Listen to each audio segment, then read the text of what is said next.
BSF এর প্লেনে বসে ভোজন সারতে চান? যদি আপনি সারতে চান তাহলে আপনাকে যেতে হবে মধ্যপ্রদেশের উজ্জয়িনীতে। হ্যাঁ, এমন একটা পরিকল্পনায় কিন্তু চলছে।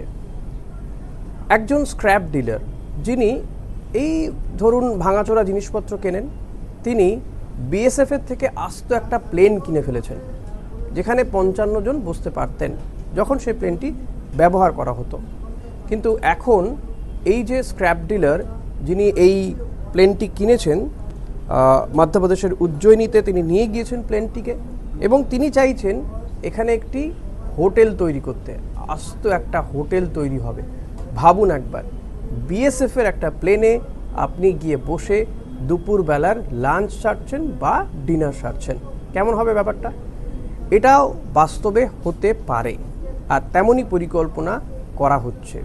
এই বিএসএফের প্লেনটিকে আস্তে আস্তে হোটেলের রূপ দেওয়া হবে। সেখানে 4 থেকে 5টি রুম থাকবে এবং সেখানে গিয়ে আপনি চাইলেই আপনার দুপুরের লাঞ্চটা সেরে আসতে পারেন। ও হ্যাঁ, এই বিএসএফের যে প্লেনটি কেনা হয়েছে জানেন কত টাকা দিয়ে?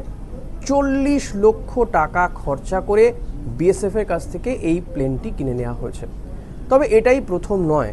উজ্জয়িনীর এই বাসিন্দা, এই স্ক্র্যাপ ডিলার, তিনি এর আগেও MiG-21 থেকে শুরু করে একাধিক যেটা অব্যবহার্য প্লেন হোক বা যুদ্ধ বিমান, যুদ্ধের সরঞ্জাম, তিনি কিন্তু এই স্ক্র্যাপ ডিলের মাধ্যমে কিনে থাকেন। আর এবার তিনি এই অভিনব ব্যবস্থা করেছেন যেখানে আপনি বিএসএফের এই প্লেনে বসে লাঞ্চ বা ডিনার সারতে পারবেন। দেখুন সেই ছবি। देखा ना, हुआ था जयपुर में, उदयपुर में। बताओ।